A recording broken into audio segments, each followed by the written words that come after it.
मोल नहीं है। मैं नींद बेच रही हूँ, कोई भी खरीद लो, बिना मूल्य के दे दूंगी। ले लो रे, ले लो रे, कछु मोल नहीं है ये सौत हृदय में साली। मैं हूँ निंदिया बेचैन भाई, मैं हूँ निंदिया बेचैन भाई। मैं नींद बेच रही हूँ। तो दूसरी गोपी बोली, बावली नींद भी कोई बेचने की चीज है? नींद की कीमत तो उनसे पूछ जिन्हें नींद नहीं आती है, और तू नींद बेच रही है? हाँ, क्या करूं, मेरी अपनी व्यथा है। क्या व्यथा है? आवन कहो लाल घर मेरे, मेरे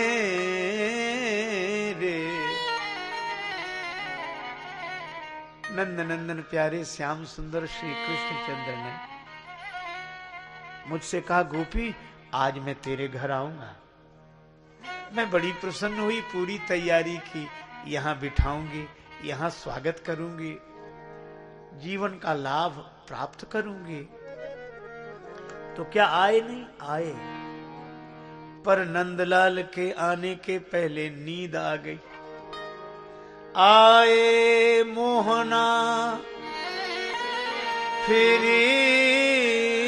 गए आंगना, मैं बैरिन रही सोए, मैं बैरिन रही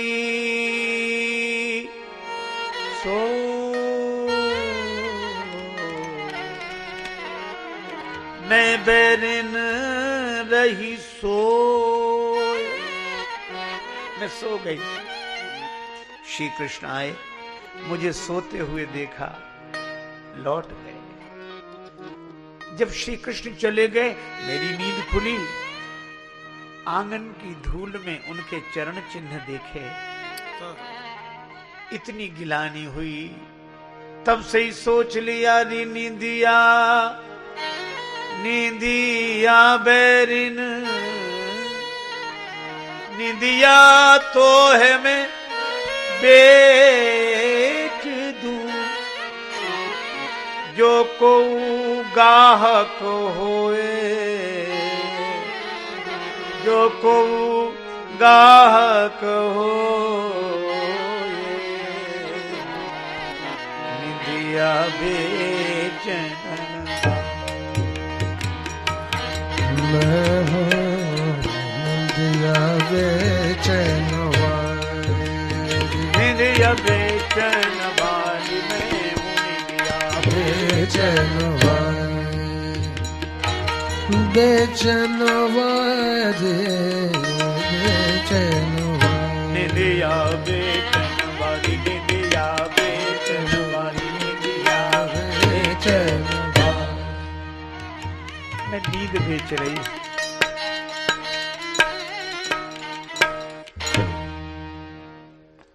दूसरी गोपी बोली, अगर ऐसी बात है तो ला मेरी झोली में डाल दे, मैं तेरी नींद खरीद लूं।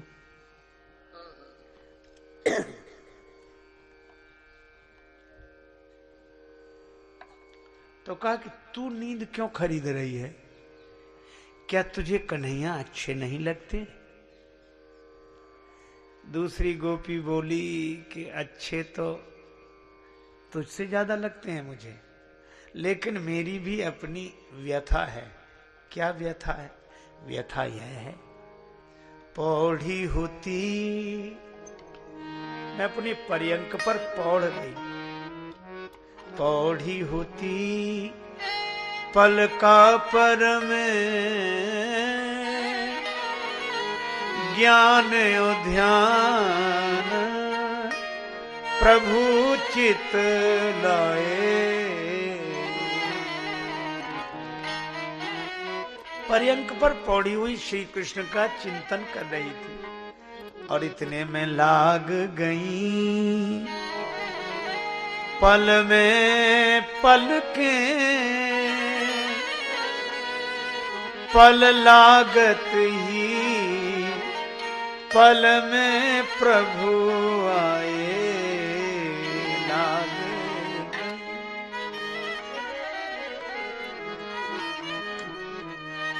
मैं पर्यंक पर पौड़ी हुई थी, श्री कृष्ण का चिंतन कर रही थी, नींद लग गई, स्वप्न आया और स्वप्ने में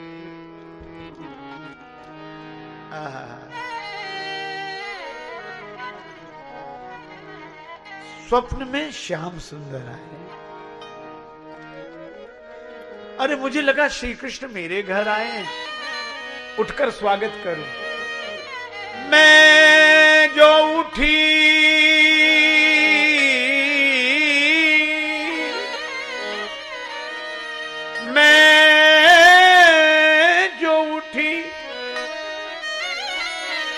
उनते मिली वे कहां, तो जाग परी प्रभु पास न पाए।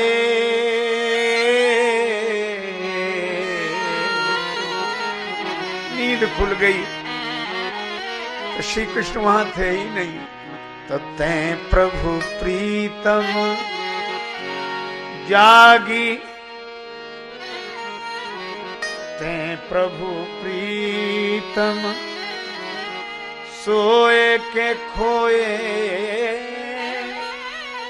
मैं प्रभु प्रीतम जागी गंवाए। तूने सोकर श्री कृष्ण को खो दिया, मैंने जागकर खो दिया। मेरे लिए नींद अच्छी है, तेरे लिए जागना अच्छा है। बस यही है, ज्ञानियों के लिए विचार करना अच्छा है और भक्तों के लिए विश्वास करना अच्छा है।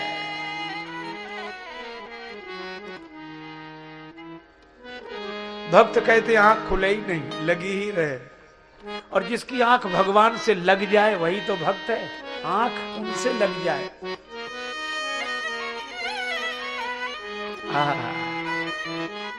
श्री तुलसीदास जी महाराज एक बार वृंदावन पधारे, अनेक बार की तरह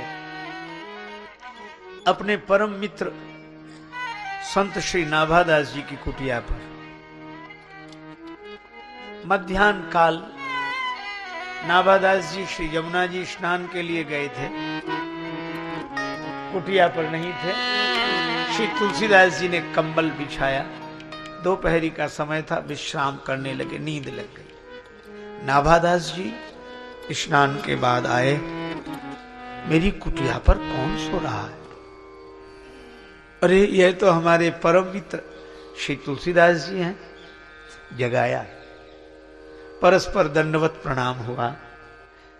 मित्र भाव से विनोद करते हुए श्री नाभादास जी ने कहा, तुलसीदास जी आप तो महात्मा हैं, संत हैं, और संत तो संसार को जगाने के लिए आते हैं। जब आप ही सोते रहे तो समाज को क्या जगाओगे? रात में भी सो, दिन में भी सो, अभी दोपहर में भी सो। श्री तुलसीदास जी ने कहा श्री नाभादास जी से कि महाराज, वो जागने वाले जगाने वाले संत और होंगे, हम तो सोने वाले हैं और लोगों से भी कहते हैं कि सो जाओ। अच्छा, तो जागने वाले कौन हैं? कितने लोग जागते हैं? श्री तुलसीदास जी ने कवितावली में यह कवित्त लिखा है, जागे जोगी यही जग जामिनी जागई जोगी, जागे जोगी जंगम। जंगम कहते हैं यात्रा करने वाले, चलते फिरते रहने वाले यात्री। जागे जोगी जंगम यति, यति जो अपने आत्म स्वरूप में जागते हैं। जागे जोगी जंगम यति जमाती, जिनके साथ बहुत सी जमात, बहुत लोग चलते हैं, वे सो पाएंगे? वे जागते, उनका क्या हुआ, उनकी व्यवस्था हुई, उनकी व्यवस्था हुई।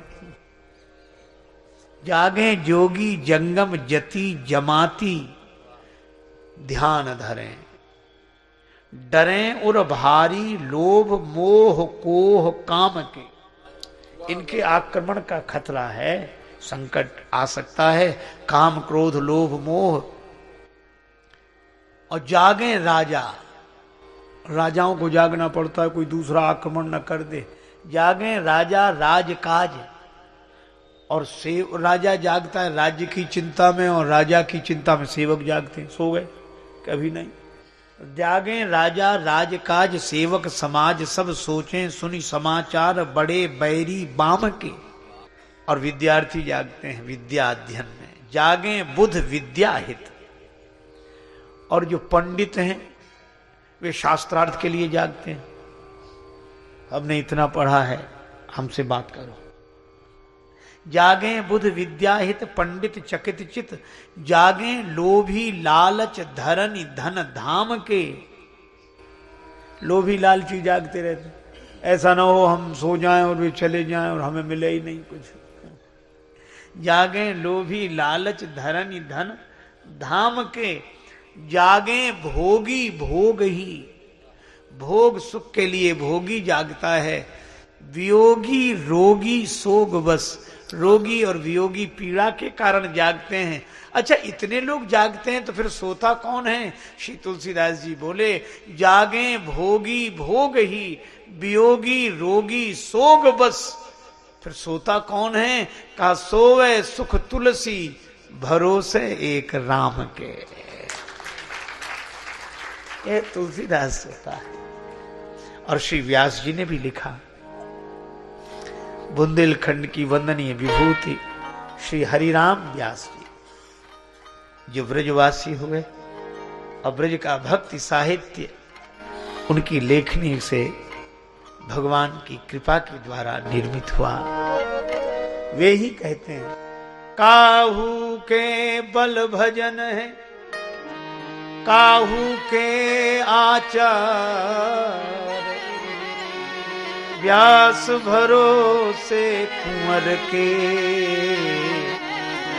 सोवत पांव पसार।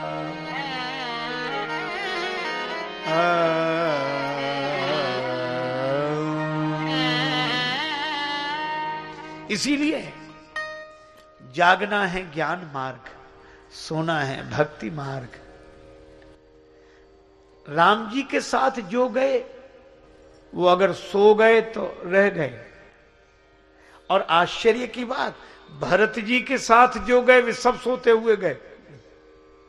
भरत जी जिनको चित्रकूट ले गए, रास्ते में सबसे कहा सो जाओ, सब सोते। और जो नहीं सोते उनको भरत जी सेवा करके सुला देते,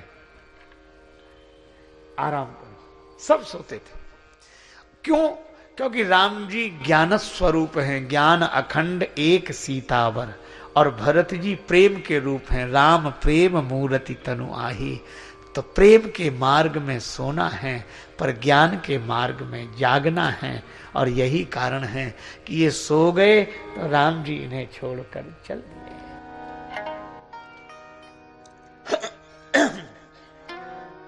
राम जी अपने मित्र के यहां आए, लेकिन मित्र को सूचना नहीं दी। तापस देश, तापस देश, विशेष उदासी,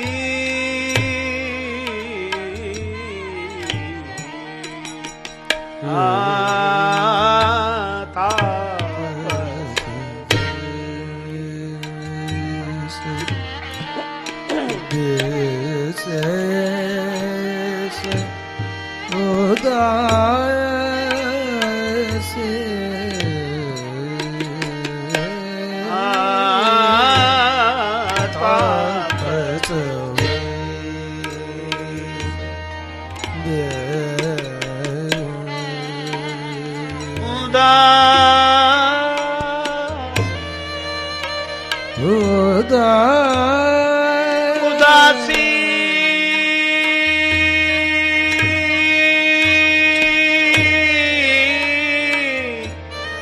उदासी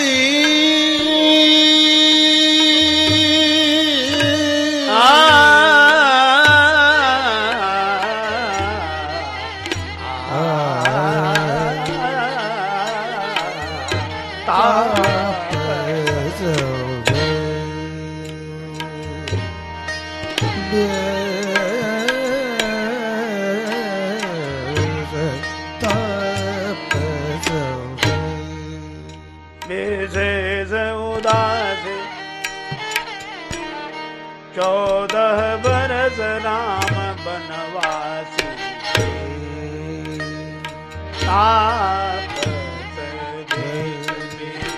तापस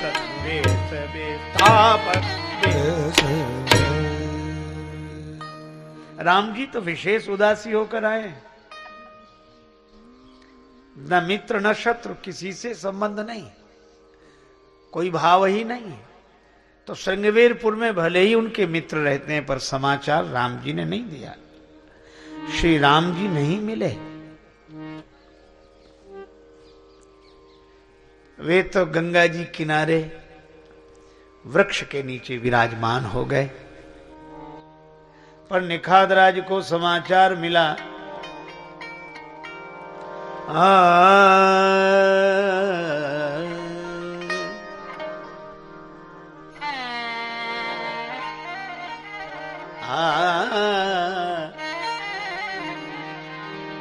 समाचार मिला श्री राम आए हैं, लक्ष्मण भैया हैं, जानकी मैया है।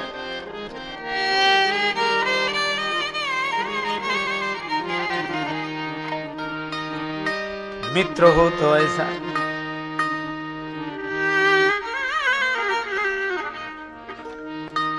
संत भगवान की जय, स्वामी जी महाराज की। श्री राम आए हैं, लक्ष्मण भैया, जानकी भैया, और सुना है बनवासी वेश में।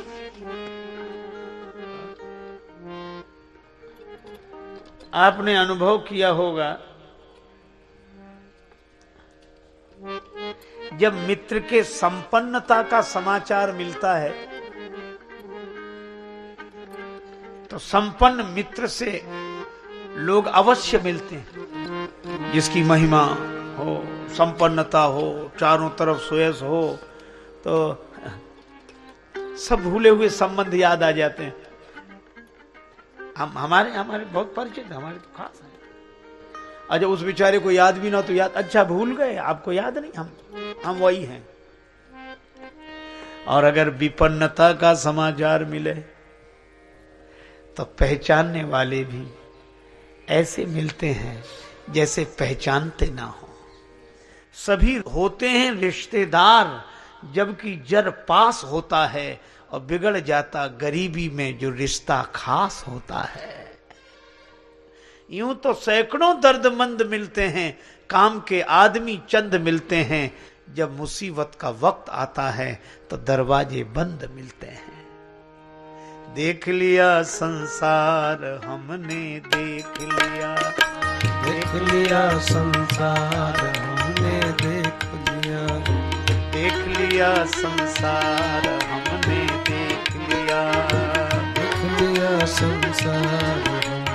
देख लिया सब मतलब के यार हमने देख लिया, सब मतलब के यार हमने देख लिया। तन निरोग धन जेब में जब तक, तन निरोग धन जेब में जब तक, तन निरोग धन जेब में जब तक, तन निरोग धन जेब में जब तक, मन से सेवा करोगे तब तक, मन से सेवा करोगे तब तक, मानेगा परिवार हमने देख लिया, मानेगा परिवार हमने देख लिया। देख लिया संसार हमने देख लिया, देख लिया संसार हमने देख लिया। सब मतलब के यार हमने देख लिया, सब मतलब का यार हमने देख लिया। जिस जिसका विश्वास किया है, जिस जिसका विश्वास किया है, उसने हमें निराश किया है, उसने हमें निराश किया है, उसने हमें निराश किया है, बनकर रिश्तेदार के रिश्तेदार हमने देख लिया संसार हमने देख लिया, देख लिया संसार हमने देख लिया संसार हमने देख लिया, देख लिया संसार हमने देख लिया। कहीं चोट लग जाए न तन को, कहीं चोट लग जाए न तन को, सभी समझते हैं निर्धन को, सभी समझते हैं निर्धन को, सभी समझते हैं निर्धन को, गिरती हुई दीवार हमने देख लिया, देख लिया संसार हमने देख लिया, देख लिया संसार हमने देख लिया, देख लिया संसार हमने देख लिया। संतों का संदेश यही है, संतों का संदेश यही है, बात सही राजेश यही है, बात सही राजेश यही है, बात सही राजेश यही है, हरि सुमिरन है सार हमने देख लिया, हरि सुमिरन है सार हमने देख लिया, देख लिया संसार हमने देख लिया, देख लिया संसार हमने देख लिया। सब मतलब के यार हमने देख लिया, सब मतलब के यार हमने देख लिया। मित्र की संपन्नता का समाचार सुनकर सभी मित्र जो नहीं हैं वे भी मित्र बनकर पहुंच जाते हैं, और गरीबी का समाचार मिले तो लोग उस दीन निर्धन हुए व्यक्ति के घर के द्वारे से नहीं निकलते, कहीं हमसे ही कुछ न कहने लगे। पर रामचरितमानस की कथा संदेश क्या देती है? जब तक राम जी अयोध्या में थे, राम जी अयोध्या में थे तो निषादराज मिलने के लिए नहीं भी गए, पर राम जी का जब राज्य चला गया और राम जी विपन्न होकर वन में आ गए, वृक्ष के नीचे गंगा जी किनारे बैठे हैं और मित्र को समाचार मिला तो तुरंत तुरंत गया। यह मित्र ऐसा हो। श्री तुलसीदास जी कहते हैं सच्चे मित्र का लक्षण क्या? का वैसे तो स्नेह करे पर विपत्ति में 100 गुना स्नेह करे, विपत्ति काल कर सतगुण नेहा, श्रुति कहे संत मित्र गुण एहा।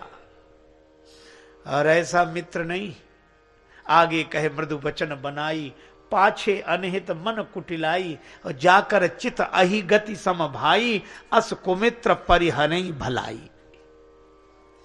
आगे दौरे हमें बड़ा दुख, हम बड़ा दुख है आपकी दशा देखकर, क्या करें। और तुरंत पीछे गए, अच्छा ना बहुत आगे आगे बढ़ रहे तो कैसा मजा आ रहा है, मरने दो। अरे भाई, एक कवि ने कहा, बुंदेली भाषा के कवि थे, उनकी एक पंक्ति याद रही मुझे, मित्र न ऐसो करे कबहू, मित्र न ऐसो करे कबहू, रहे खीर में सौंज महेरी में न्यारो। खीर खाना हो तो शामिल हो, और मट्ठा की बनी हुई महेरी, खट्टी छाछ पीनी हो तो इसमें हम तुम्हारे सामने नहीं। अगर सुख मिले तो वो आपको मिल रहा और हमें क्यों नहीं, जो आपको सो हमें होना चाहिए। और अगर आप परेशान हो तो आप करो, तब तक हम आराम कर लें। अद्भुत बात है भाई। पर निखादराज ने राम जी का साथ कब दिया? विपत्ति में। और जब राम जी ने निखादराज को देखा तो उन्हें निखादराज की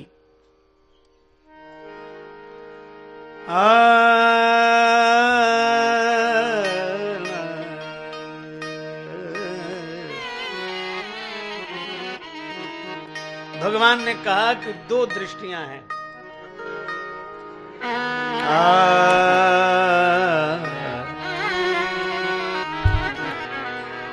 तुम मम सखा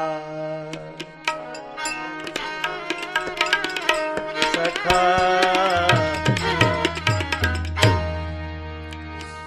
तुम मम सखा मम सखा मम सखा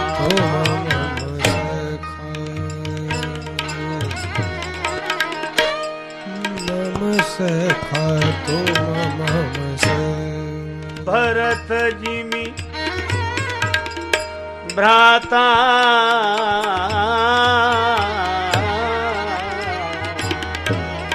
भरत जिमि भ्राता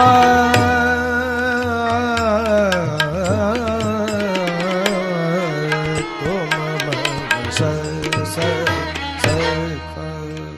अच्छा, इस पंक्ति में दो भाव हैं।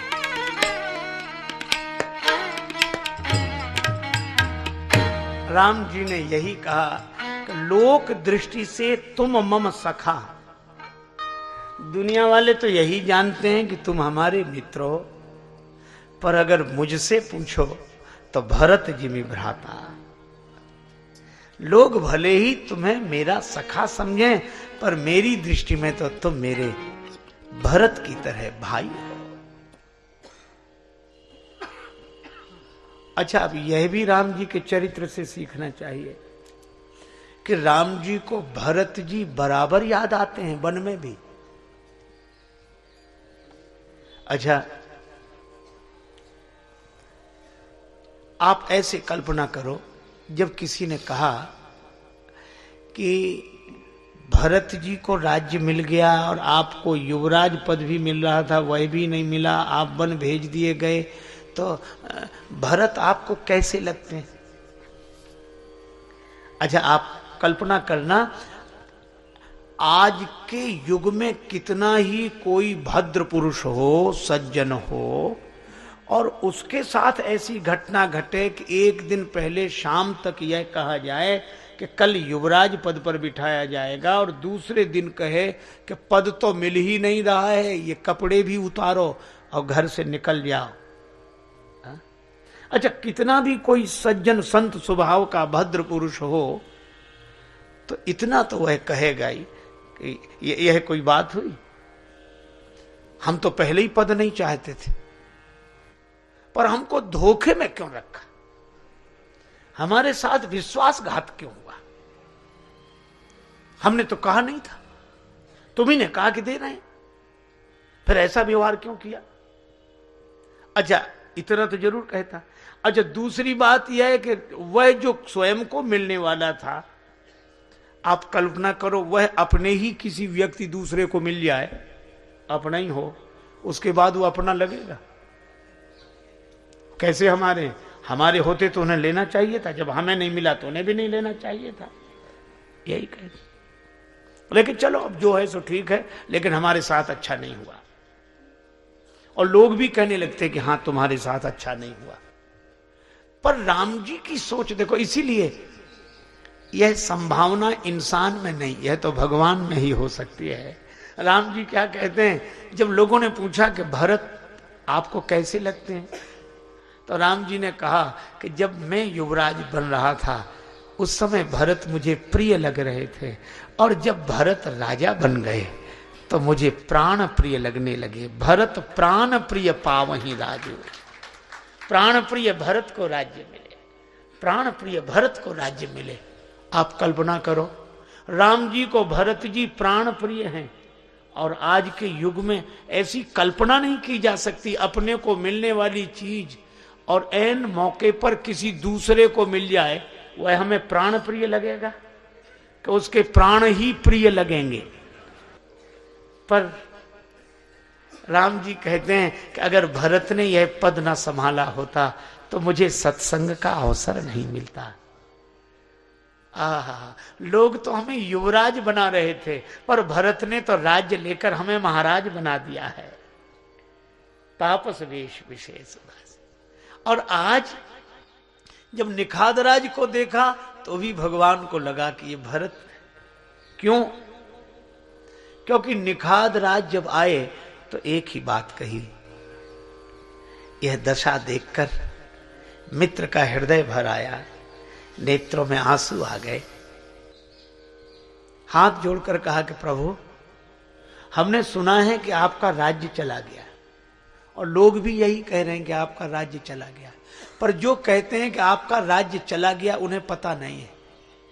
वे लोग समझते हैं कि शायद राज्य उतना ही है, पर आपका राज्य वहां का चला गया, यहां का तो नहीं गया है। यह जितना है, निखादराज यह नहीं कहते कि मित्र अगर तुम्हारा चला गया तो हमारा ले लो, ये नहीं कहा कि हमारा ले लो ना। निखादराज कहते हैं हमारा है ही नहीं। देव धरनी धन धाम तुम्हारा, तुम्हारा देव धरनी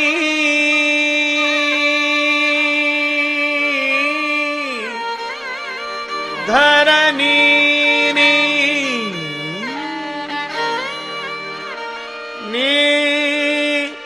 धन धाम तुम्हारा।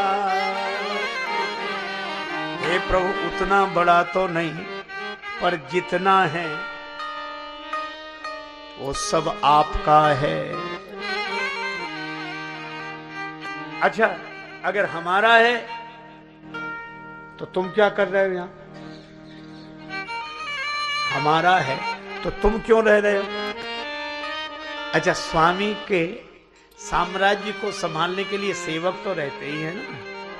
मैं जननीच सहित परिवारा,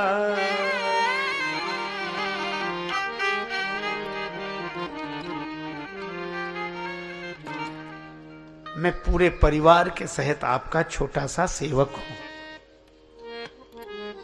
एक काम करें प्रभु, प्रार्थना है, नगर में चलें, कृपा करिए पुरधारी पाऊं। भगवान ने कहा क्यों ले जाना चाहते हो मित्र? निखादराज ने कहा कि आपके चलने से नगर वासियों का भ्रम दूर हो जाएगा। भ्रम? हाँ। क्या भ्रम है उन लोगों को? निखादराज ने कहा कि नगर में रहने वाले जितने लोग हैं वो अभी इस राज्य का स्वामी मुझे समझते हैं कि मैं यहां का राजा हूं। भगवान ने कहा तो काहे को ले जाते हो? दूसरा कोई होता तो यही कहता कि आप मत चलना, अब लोग हमें जो समझते वही समझते रहने दो, आपका है। पर राम जी से निखादराज कहते हैं आप चलेंगे तो लोगों को पता लग जाएगा कि स्वामी तो ये हैं जो अब आए हैं, और ये तो इनका सेवक है। भगवान ने कहा तो तुम्हारा तो चलो कल्पित ही सही, लोक मान्यता की दृष्टि से ही सही, जो पद है वह तो चला जाएगा। निखादराज ने कहा कि नहीं, मुझे पद मिल जाएगा। कौन सा पद मिल जाएगा? कल लोग मुझे राजा तो नहीं समझेंगे जो अब तक समझते थे, पर ये तो समझ लेंगे कि ये इनका सेवक है। बस यही तो मैं चाहता हूं कि मुझे यही पद मिल जाए कि मैं राम जी का सेवक हूं। थापिय जन, इस जन की स्थापना कर दें, सब लोग सिहाओ। अब निखादराज भी कहते हैं देव धरनी धन धाम तुम्हारा, और भरत जी ने भी कहा संपत्ति सब रघुपति के आही, इसीलिए तुम मम सखा भरत जिनि भ्राता। भगवान ने कहा निखादराज मैं यहीं रहूंगा। पिताजी के वचन के कारण, पिता वचन में नगर न आवऊं, पिता वचन में, पिता वचन में नगर न आवऊं, नगर न आवऊं, पिता वचन में नगर न आवऊं, पिता वचन में नगर, वचन में नगर, वचन में नगर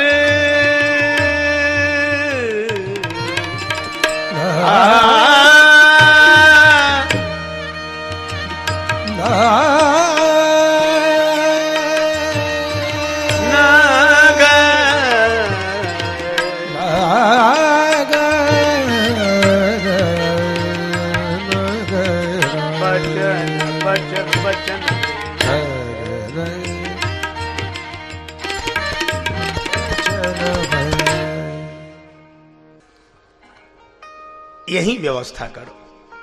सिंसुपा वृक्ष के नीचे कुछ सैया बिछाई गई, कंदमूल फल की व्यवस्था की गई। भगवान श्री राम, लक्ष्मण और जानकी जी उस वृक्ष के नीचे विश्राम करते हैं। अब कुछ सैया पर राम जी, जानकी मैया और श्री लक्ष्मण जी पहरेदार बनकर बैठे। अब यह प्रसंग भी बड़ा अद्भुत प्रसंग है। निखाद राज ने जब श्री सीताराम जी को पृथ्वी पर शयन करते देखा, आंसू बरसने लगे नेत्रों से।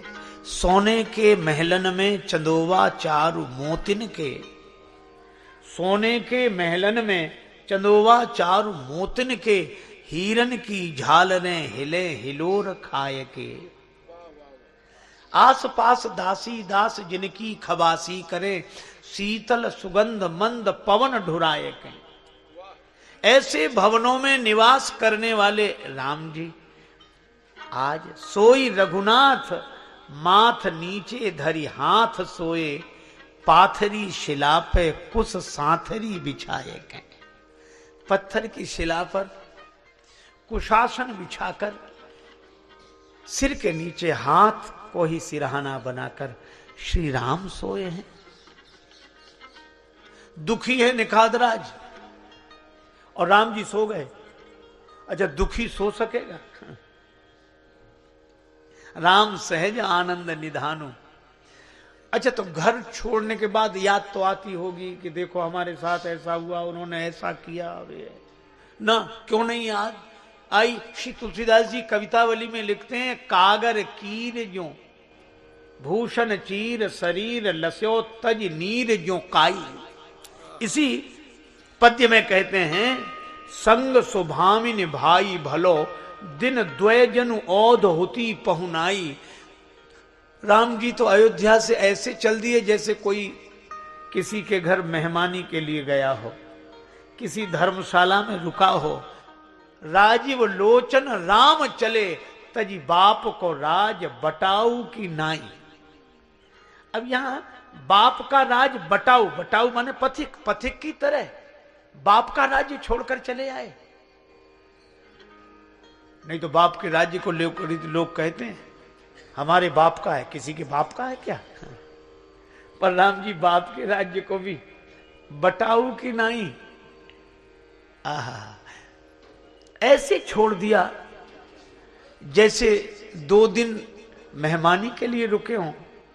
तजी बाप को राज बटाऊ की नाई। अच्छा, अब एक विशेष बात निवेदन करूं। यहां तुलसीदास जी महाराज राम जी को विशेषण क्या देते हैं? राजीव लोचन। राम जी कमल नयन हैं, राजीव लोचन हैं। तो यह तो सत्य है कि वे अत्यंत सुकोमल हैं। कमल कोमल कमनीय कलेवर नीलांबुज श्यामल अंग हैं, नीलांबुज श्यामल प्रभु हैं। लेकिन यहां राजीव लोचन कहने का कुछ और भी अर्थ है। कोमलता की दृष्टि से तो है, पर राजीव कहते हैं कमल को, और लोचन नयन। अच्छा, नयन का काम है देखना, नयन से दृष्टि। तो जिसकी दृष्टि, जिसके नेत्र कमल की तरह हो और जिसकी दृष्टि भी कमल की तरह हो। कमल की दृष्टि क्या है? का कमल जल में रहकर भी जल में नहीं रहता। पद्म पत्र मिवाम भसा, न जग छोड़ो न हरि भूलो, करम कर जिंदगानी में रहो दुनिया में तुम ऐसे, कमल रहता जो पानी में। तो जैसे जल कमल को डुबा नहीं पाता, जल का चाहे जितना स्तर बढ़ जाए, इसी तरह श्री राम जगत के जल में रहते हैं, पर उनकी दृष्टि तो जगत के जल में भी जलजवत है। इसीलिए राजीव लोचन राम चले, तजी बाप को राज बटाऊ की नाई। असंगता के अनुपम उदाहरण हैं श्री राम। इसी को गीता में कहा पद्म पत्र मिवाम भसा, और श्री रामचरितमानस में जे बिरंच निर्लेप उपाय पद्म पत्र जिम जग जल जाए। इसलिए ठीक है, भूमि पर सो रहे हैं तो भी ठीक। एक महात्मा थे, मरघट में पड़े, न बिछाने को न ओढ़ने को। एक बस्ती के सज्जन गए, बोले बाबा यहाँ क्यों पड़े हो, न बिछाने को न ओढ़ने को। महात्मा बोले हमारे पास सब कुछ है, तुम्हें दिखाई नहीं देता। क्या है महाराज? महात्मा बोले जमीन पर लेट जाते हैं, सिरहाने हाथ रखते हैं, हम तो अपना बिस्तर तकिया हमेशा साथ रखते हैं। लेकिन यह कोई आग्रही नहीं कि जमीन में ही रहेंगे, भवन में भी रहेंगे। एक महात्मा थे, वृक्ष के नीचे सो रहे थे, शरीर पर कोई वस्त्र नहीं था। एक राजा साहब सवेरे सवेरे घूमने निकले, इतने देखो ये संत सो रहे हैं, तो बहुत कीमती शॉल ओढ़े हुए थे राजा साहब, उन्होंने वही संत को उड़ा दिया। महात्मा अपनी मस्ती में थे, उसी मस्ती में बोले खुश रहो बेटा, तुम ऐसे ही करते रहो जिंदगी भर। राजा चला गया। पीछे से एक चोर आया, उसने देखा संत के शरीर पर इतना कीमती शॉल, उसने वो शॉल का कोना पकड़ा और चुरा कर भागा। महात्मा बोले खुश रहो बेटा, तुम ऐसे ही करते रहो जिंदगी भर। क्या जिसके मन में राग नहीं, उसके मन में रोष क्यों? तो राम जी ऐसे, राम सहज आनंद निधान, प्रत्येक परिस्थिति में प्रसन्न। ठीक है, हम ऐसे ही ठीक हैं। और निखाद राज देखते हैं श्री सीता जी को, पलंग पीठ तज गोद हिंडोरा, सियन दीन पग अवन कठोरा। और विधाता की विलक्षणता देखो। जनक जी पिता, दशरथ जी ससुर, और रामचंद्र पति सो वैदेही, सोवत महि विधि बाम न कही। वे सीता जी। निखाद राज को विषाद हुआ। तुलसीदास जी कहते हैं भयउ विषाद निषाद भाई, भयउ विषाद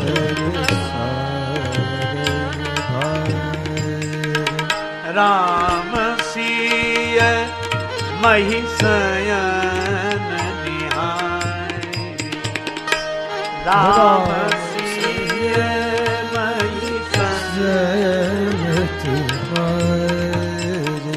भयउ विषाद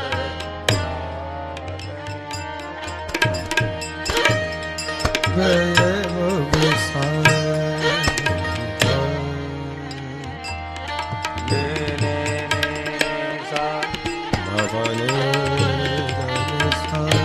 निषादहि भाई, भयउ भयउ भयउ विषाद राम सिय महि शयन निहाय, शयन निहाय भयउ विषादहि विषाद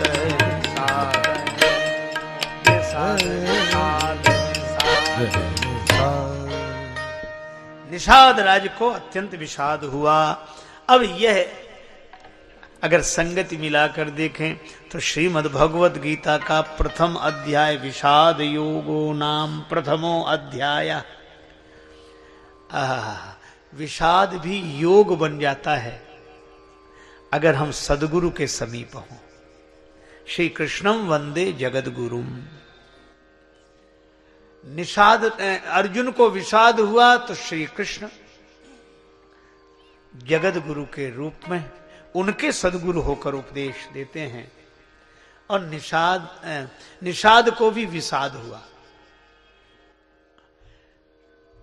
अत्यंत विषाद हुआ। पर निषाद के पास भी एक सदगुरु हैं, जीवाचार्य श्री लक्ष्मण जी। अच्छा, सदगुरु की पहचान क्या है? जो जागा हुआ हो, जो जाग गया हो। और लक्ष्मण जी जागन लगे बैठ वीरासन, वीरासन में विराजमान होकर जाग रहे हैं। और वीर कौन? महा अजय संसार रिपुजीत सकै सो वीर, जाके असरथ होए दृढ़ सुनो सखा मति धीर। लक्ष्मण जी महाअजय संसार रिपु को जीतने की सामर्थ्य रखने वाले त्याग वीर हैं, कर्म वीर हैं। अच्छा, जाग कौन गया?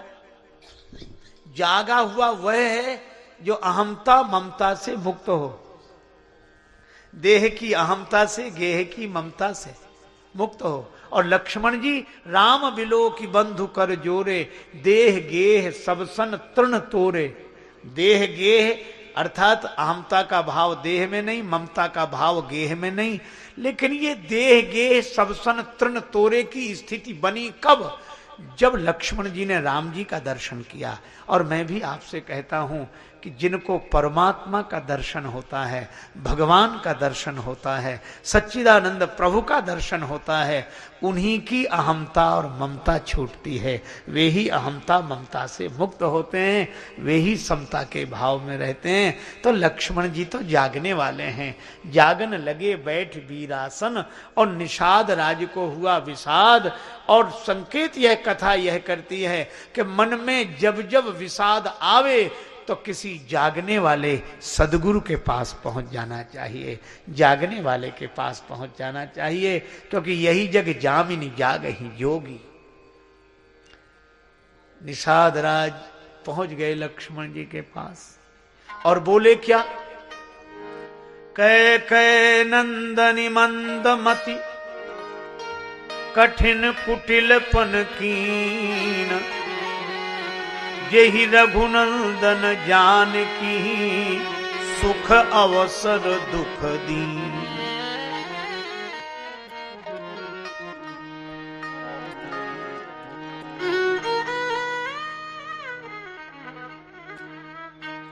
अब इन शब्दों पर विचार करें।